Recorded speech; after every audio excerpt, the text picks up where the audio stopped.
हम लोग जो है जब माननीय अखिलेश जी की गवर्नमेंट थी 40,000 मिल रहा था, जीविका उपार्जन बढ़िया चल रहा था है। और हमारा जब पोता हमसे पूछता है कि बाबा जी आप, दादाजी आप अब बड़े टीचर कब बनेंगे, तो मेरे भाई साहब आँख में आंसू आ जाते हैं। जो है अपना घर द्वार में एकदम ताला मार के आके इसी लखनऊ में, इसी दिल्ली में जाएंगे और अपना हक लेकर आएंगे। तो सिलेक्शन जो हुआ था वो अखिलेश जी की सरकार में हुआ था।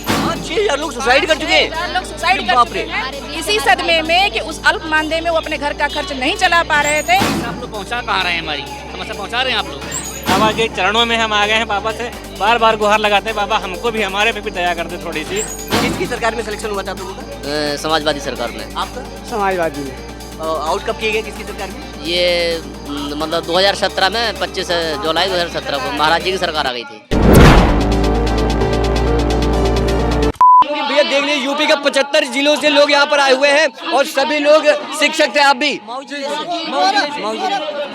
और अभी हम अपने लड़के बच्चों को भी लाएंगे। आज हमारी बच्ची पूछ रही थी कि पापा आप लखनऊ पैसा कमाने जा रहे हैं। वो 4 साल की बच्ची थी।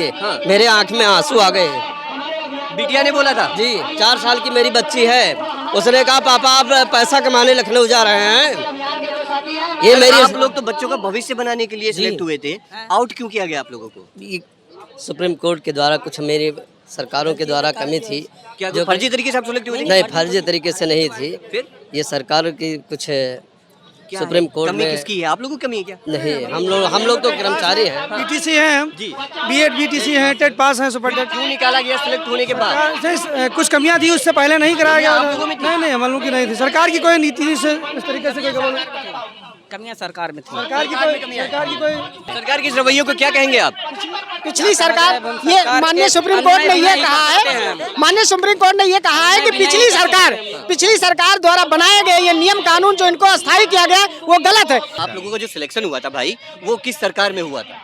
हम लोग का सिलेक्शन जो हुआ था वो अखिलेश जी की सरकार में हुआ था। अच्छा, और आउट आप लोगों को कब किया गया, किसकी सरकार में? वो 2017 में हुआ था। हम क्या लोगों फर्जी तरीके से गए थे क्या? का। नहीं, ऐसा तो नहीं। तो आउट क्यों किया गया आप लोगों को?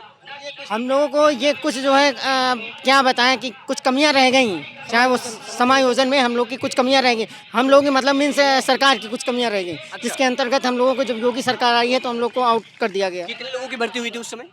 उस समय 1,37,000 लोग हम लोग जो है समायोजित हो गए थे। 1,37,000 लोग सिलेक्ट हुए थे समाजवादी सरकार में? जी, समाजवादी सरकार में 1,37,000 लोग जो है समाजवादी सरकार में समायोजित हो गए थे। जिन्होंने 40,000 रुपया, उनको 40,000 रुपया समथिंग मिला। और उसके बाद जब बीजेपी सरकार आई, 3 साल सैलरी भी मिली आप लोगों को? हाँ 3 साल हम लोगों ने करीब 40,000, 35,000, 40,000 उठाया है सैलरी। और अब जो है 10,000 रुपये मात्र हम लोग को मिल रहे हैं। हम ये चाहते हैं कि हम लोग को अगर ना सैलरी 40,000 दें तो कम से कम जीविकोपार्जन हेतु, जिससे हम समान कार्य समान वेतन के अंतर्गत हम लोगों को कम से कम 30-35,000 रुपया तो दे ही दें, ताकि हम अपने बच्चों की दवा करा सकें। कितने लोगों के मैम जो सुसाइड कर चुके हैं? 5-6 हजार लोग सुसाइड कर चुके हैं। 6,000 लोग सुसाइड कर चुके हैं। 5,000 लोग सुसाइड कर बाप चुके रे। हैं इसी सदमे में कि उस अल्प मानदेय में वो अपने घर का खर्च नहीं चला पा रहे थे। अंत में विवश होकर के वो अपना शरीर ही त्याग दिए। अभी उनके परिवार की क्या दुर्दशा है उसकी खबर भी अभी सरकार नहीं ले रही। कितनी कठिनाई से हम अपने जीवन को यापन कर रहे हैं, इस दर्द को सरकार एक बार आके धरातल पे देखे तो सही। आप महंगाई बढ़ाइए, हमको आपत्ति नहीं है, लेकिन सारे कर्मचारियों का जब आप महंगाई भत्ता जोड़ रहे हैं उसमें हमारा भी जोड़िए। हम भी तो आप ही की जनता हैं, हम कोई बाहर से तो आए नहीं है, विदेशी तो है नहीं, हमारी भी नागरिकता इसी उत्तर प्रदेश की है। तो फिर आप नज़रअंदाज क्यों कर रहे हैं हमें? बस हम आपकी नज़र में आना चाहते हैं, अपनी तकलीफ को आपको सामने दिखाना चाहते हैं कि आप उस तकलीफ को महसूस करिए। क्या आप देशद्रोही हो क्या जो आपको बाहर किया गया? अरे नहीं साहब, धीरे नहीं है, लेकिन पता ना क्या साहब, मालिक की मर्जी। मालिक की मर्जी, सरकार की मर्जी, कोर्ट की मर्जी? नहीं, कोर्ट की मर्जी भी क्या, कोर्ट की मर्जी क्या है? आप लोगों पे किसकी मर्जी चल रही है भाई? जो जहाँ पर जब मनो आपको सिलेक्ट, आपको जब मनो तब आउट कर दिया जा रहा है। तो सरकार की महिमा ही पता ना क्या अंदरूनी कोई ऐसी क्या बात कह रही हो? भाई सरकार चाहे जो करे, हम लोगों को, हम तो बच्चों को पढ़ा रहे हैं, इतनी दिन से सेवा कर रहे हैं कि बच्चे हमारे पढ़ाए हुए बच्चे इंजीनियर डॉक्टर बन गए, लेकिन हम लोग उसी पैसे में काम कर रहे हैं। आप लोग सभी लोग एक्चुअली बात ये है कि जो लोग देख रहे हैं उनको नहीं पता है आप लोग क्या हैं, कौन है, कहाँ से आए। तो मैं चाह रहा हूँ सरल भाषा में मुझे अपनी पूरी कहानी बताएं सर। हम लोग शिक्षा मित्र के पद पे 2001 में कार्यरत हुए।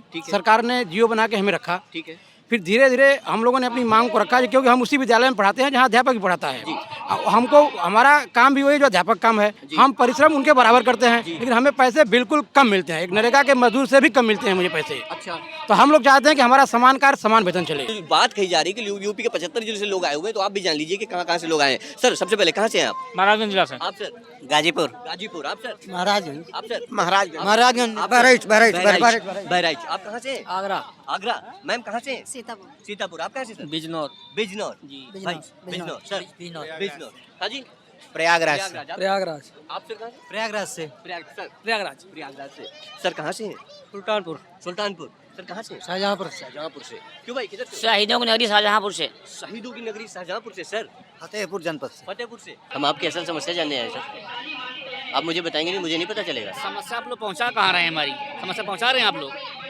समस्या आप लोग पहुंचा रहे हैं, कहाँ पहुंचा रहे हैं? कैसे समस्या पहुंचेगी सर, मुझे ये बताएं। क्या करना पड़ेगा मुझे? आपको क्या करना पड़ेगा? लोगों को क्या करना पड़ेगा? बताएं सर। अगर समस्या पहुंचाते होते आप लोग तो ये समस्या हमारे सामने आती नहीं आती ना। ये समस्या हमारी वजह से आई है सर। और आप नहीं पहुंचा रहे ना। अभी एक रोड पे कोई हादसा हो जाता है फौरन सूचना पहुंच जाती है जी। और एक शिक्षा मित्र का एक्सीडेंट हो जाता है तब नहीं सूचना पहुंचती है कि वहाँ एक्सीडेंट हो गया, ऐसा हो गया। जी। क्यों भैया? भाई लगभग 40 साल प्लस। बिल्कुल, हम लोग सब अगर आप लोगों की सुनवाई नहीं हुई, सुनिएगा भाई, अगर आप लोगों की सुनवाई नहीं हुई है, सरकार आप लोगों पे ध्यान नहीं दे रही है, तो आगे आप लोग फॉर्म कहाँ अप्लाई करोगे? किसके पास जाओगे? कहीं नहीं जा सकते। अब हम लोग ओवरेज हो चुके हैं। क्या करें? ओवरेज ओवरेज हो गई। बिल्कुल। घर में बैठेंगे। बिल्कुल। खुरपा फावड़ा हाथ में आ जाएगा। जी बिल्कुल। और अभी इतनी उम्र आ गई, कहाँ खुरपा फावड़ा चलाने की उम्र कहाँ रही है सर? बच्चे शादी करने के लायक हैं, माता पिता बूढ़े हो गए, दवा कराना है, इतने सैलरी में 10,000 में कुछ भी नहीं चल पा रहा सर। आपको बता दें कि बाबा के चरणों में हम आ गए हैं, बाबा से बार बार गुहार लगाते हैं, बाबा हमको भी, हमारे पे भी दया कर दे थोड़ी सी। और ये हिटलर शाही शासन व्यवस्था जो है, हिटलर शाही कौन कर रहा है? ये मतलब वर्तमान की गवर्नमेंट जो है। अच्छा। हाँ, तो मतलब ये है कि इतने दिनों से हम लोग जो है, जब माननीय अखिलेश जी की गवर्नमेंट थी 40,000 मिल रहा था, जीविकोपार्जन बढ़िया चल रहा था है। और हमारा जब पोता हमसे पूछता है कि बाबा जी आप, दादाजी आप अब बड़े टीचर कब बनेंगे, तो मेरे भाई साहब आँख में आंसू आ जाते हैं जो है। और मैं इतना परेशान हूँ, इसमें मंथली हमारे महीने का जो है 20,000 रुपया जो है खर्चा आ रहा है जो है परिवार का, पढ़ाई लिखाई, बच्चे बाहर पढ़ते हैं जो है। बहुत अस्त व्यस्त हो गया हूँ जो है। और इस सरकार जो हिटलर शाही व्यवस्था के अनुसार हम लोगों के ऊपर कोई ध्यान ही नहीं दे रही जो है। सपा सरकार में आप लोगों को सहूलियत बढ़ती गई। जी। 22 साल हो गए हमको शिक्षण कार्य करते हुए, उस परिश्रम से, मेहनत से, लगन से कि हम भारत के भविष्य को तय करें। हम अपने बच्चे को उस विद्यालय में पढ़ाए हैं और वह बच्चा हमारा MSc कर चुका, हमारे साथ टेट में बैठा था, हमारे साथ सुपर टेट में हमारी बिटिया, हमारा बच्चा बैठा था। कितना दुख हुआ कि जिस बच्चे को बैठाए हैं सरकार आज हमारे साथ, हमारी बिटिया को बैठा दिया, बच्चे को बैठा दिया। हमारी बिटिया सुपर टेट क्वालिफाई की, टेट क्वालिफाई की। हमारी योग्यता जानिए, हम स्नातक हैं, BTC 2 वर्षीय है, यूपी टेट में 98 अंक। यहाँ पे क्यों आए? यहाँ पर क्यों आए आज? हमारा हक हम पढ़ा रहे हैं, हमारा हक छीन करके जो B.Ed इसके लिए सरकार तो कह रही है आप तो पढ़ा रहे हैं, उनको दे दिया गया। ये तो सरकार तो बता रही है आप लोग पढ़ा रहे थे, तो आज भी पढ़ा रहे हैं आप लोग। आज भी पढ़ा रहे हैं, बस यही है। तो दिक्कत क्या हो गई? जो सहायक अध्यापक का पद हमें मिला था, किसी न किसी तरह से राजनीति करके पुनः हमें डाइवर्ट शिक्षा मित्र पर कर दिया गया। हम बुरे थे तो हमको बाहर कर देते, हम कोई धंधा चुन लेते और हमारा मानदेय आर्थिक स्थिति डाउन कर दी, 10,000 कर दिया गया। यार अगर जो नहीं सुन रही है आप लोगों की बातों को, तो आगे अगला कदम क्या होगा, होने वाला? नहीं सुनेगी तो हम लोग सीधे अब ऐसे तो प्रेम से हम लोग आकर के सम्मान के साथ मांग रहेंगे। अगर नहीं देंगे तो फिर हम लोग सीधे आंदोलन करेंगे। आंदोलन तो मैं देख रहा हूँ अभी भी जारी है। करेंगे, अभी तो हम लोग सम्मान से आ रहे हैं। हाँ, लेकिन करेंगे। अपना घर द्वार में एकदम ताला मार के आके इसी लखनऊ में, इसी दिल्ली में जाएंगे और अपना हक लेकर रहेंगे। हम लोग टीचर बनाए गए 15-16 में, 15-16 में टीचर बनाए गए। उसके बाद में हम लोग जो है 17 में फिर बाहर कर दिए गए। सुप्रीम कोर्ट का निर्णय आया जो भी, लेकिन वहाँ हमारे पक्ष को सही तरीके से नहीं रखा गया। हम भी समान कार्य कर रहे हैं, एक तरफ 50-60 हज़ार रुपये मिल रहा है और हमको 10,000 रुपये मिल रहा है। ये कौन सा नियम है, कौन सा कानून है? आप लोगों की समस्या का समाधान नहीं हो रहा, तो आगे अगला कदम क्या होने वाला है? सर हम यहाँ जान दे देंगे, हम घर में ही मरे जा रहे हैं, हम लखनऊ में आकर के जान दे देंगे, पेड़ों पर लटक जाएंगे, आग लगा लेंगे, आत्मदाह कर लेंगे, हम किसी भी सीमा तक जाएंगे। हम अपनी नौकरी पक्की कराने के लिए, हमें संविधान हक देता है अपनी न्याय संगत आवाज़ उठाने के लिए, हम हर चौखट पर जाएंगे। सड़क से लेकर संसद तक हमारी लड़ाई जारी रहेगी। हमारी अगर न्याय संगत मांग नहीं मानी गई तो सपरिवार हम यहाँ विधानसभा घेरने का भी काम करेंगे।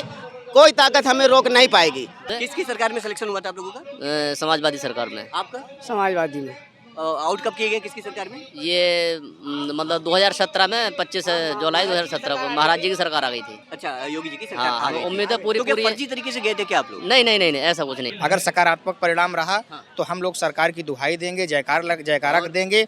अगर परिणाम नकारात्मक रहा तो शिक्षा मित्र हर आंदोलन के लिए तैयार है। अगला कदम क्या होने वाला है? मान लिया अगर सरकार नहीं सुन रही है तो? सरकार अगर नहीं सुन रही है तो हमारे संगठन का जो निर्देश होगा, सड़क जाम करना या जिस भी तरह का विरोध प्रदर्शन होगा, हम करने के लिए तैयार। उम्र जो है 20, 25 या 30 साल की नहीं है, सभी लोग लगभग 40 प्लस होंगे। जाहिर सी बात है आप लोगों को कहीं नौकरी भी नहीं मिलने वाली। 40 के ऊपर सब है। तो अब तो और कोई ऑप्शन भी नहीं है आप लोगों के सामने कि यहाँ पर नौकरी कर लीजिए, यहाँ नौकरी नहीं, कोई ऑप्शन हमारे पास कोई ऑप्शन नहीं। हमारी पूरी लाइफ इसी में एजुकेशन में हो बिता दी हमने, छोटे छोटे बच्चों को संभालने में, और हमारी ही ज़िंदगी संभल नहीं पा रही। अब कैसे हम अपना बच्चों का पेट पालें और कैसे उनका पालन पोषण करें, कुछ समझ के बाहर है सब। आप इस खबर के बारे में क्या कहते हैं? क्या लगता है कि इन तमाम लोगों की समस्याएं जो है सरकार सुनेगी? तो अपनी राय मुझे नीचे कमेंट कर जरूर बताइएगा। चलिए मिलते हैं नई जगह पे नए मुद्दे के साथ। बने रहना, साथ देखते रहे भारत एक सोच, क्योंकि भारत एक मुल्क नहीं है बल्कि एक सोच है और आज हर भारतीय को सोचने की जरूरत है। कैमरे पर रजत के साथ मोहित, लखनऊ।